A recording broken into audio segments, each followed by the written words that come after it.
Ngiyabingelela kubabukeli. Siyabonga kakhulu kulabo abathatha iqhaza lokuba yingxenye yale channel.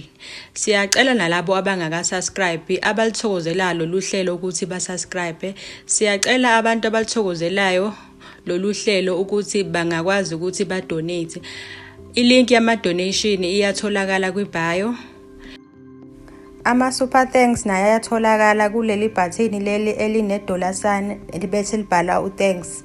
Nakhona ungakwazi ukuthi ucofoze khona unikele ngalokho unikela ngakho. Kungani isithembu sasisebenza kudala kodwa kubonakala sengathi asisasebenzi namuhla? Impendulo ingakushintsha konke okucabangayo ngesithembu. Izizathu ezazenza abantu bakuqala ukuthi bathathe isithembu. Isithembu sasithathwa ngoba babefuna ukukhulisa umndeni. Kwesinye isikhathi kwakwenzeka ukuthi unkosikazi akakwazi ukuthola abantwana, bese umndeni uyaxoxa ukuthi kumele kuthole omunye unkosikazi ozovusa lo muzi. Kwakwenzeka futhi ukuthi lo muzi kukhona izingane zamantombazana kuphela. Babefuna amanye amakhosikazi, benethemba lokuthi izoze itholakale indlalifa, indodana. Isithembu siwubizo.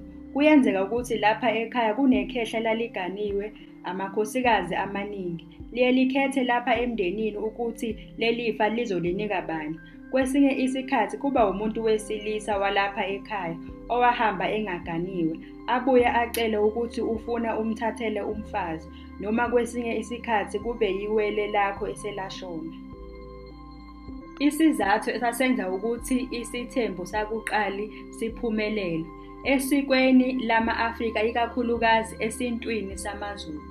Isithembu sasingesona isinqumo somuntu oyedwa, ikakhulukazi indoda. Kwakuwuhlelo lokuqondiswa umndeni kanye nabadala. Unkosikazi wokuqala naye wayeba yingxenye yalezi ngxoxo, nohlelo lokuthola umnakwabo wayebandakanyeka kulona. Izizathu ezenza isithembu sanamuhla ukuthi singaphumeleli njengesasemandulo. Namuhla abantu abaningi bangena esithenjini ngaphandle kokuqondiswa umndeni.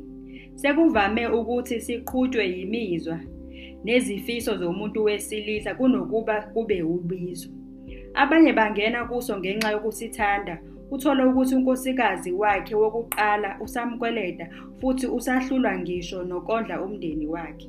Abanye baye babuke ukuthi umkhulu wayenesithembu, nami ngiyasifuna, kanti cha, akuhambi kanjalo. Umkhulu uyazikhethela ukuthi ubani ozoqhubeka ezinyathelweni zakhe. Uma isithembu kungesobizo, angeke nje uvele ukhethe wena intokazi ethandwa nguwe, kumele ikhethwe nguye lona omthathela unkosikazi. Futhi naye lona okhethiwe usuke azi ukuthi uzokwenzani lapha ekhaya. Angeke umthole esedelela uNdlunkulu walapha ekhaya. Nalona omkhethile uyena owenza kube nokuzwana, nokuthula, futhi ingabikho nendlala ekhaya. Isithembu ngisho kungesobizo akumele nje usithathele phezulu. Kumele ubheke ukuthi ngubani osifunayo, uza naso nganhlosoni. Abantu basemandulo babenezinkomo namasimu, babenabantu ababelusa nababesebenza emasimini, behlala laphaya emakhaya. Bathenjiswa ukuthi bazoganiselwa indodakazi, kugcine kungenzekanga lokho. Futhi lo muntu ofuna isithembu kumele abhekwe ukuthi wayephila kanjani. Kumele agezwe, athethelelwe namacala akhe, ngoba wonke amabibi akhe azowela kuye lo omthathela isithembu.